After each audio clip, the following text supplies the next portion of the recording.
Hey guys, this is Andy from No Informatics. We will be making a quick tutorial video of the various export format that Sprout has to offer. You've got Excel, you've got text, which is a .csv, you've got report, which is more of a preview screen, and you've got a PDF, which is a .pdf. To export in Excel, you click on the Excel button. After choosing Excel as your format, you say yes.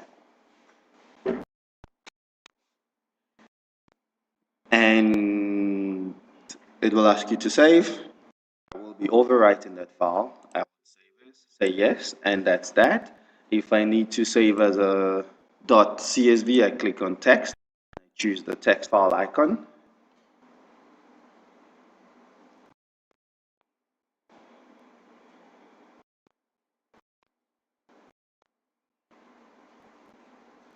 And you would enable to save in three formats. You've got a CSV, you've got a TXT, and you've got a .psv.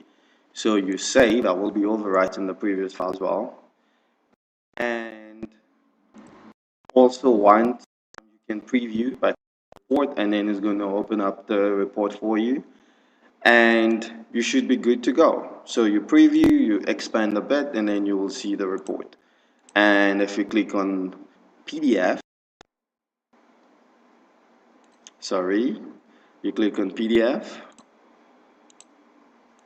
and it will ask you to save your PDF file. So we'll be saving it to the desktop. I will be overwriting the previous save, and that's that.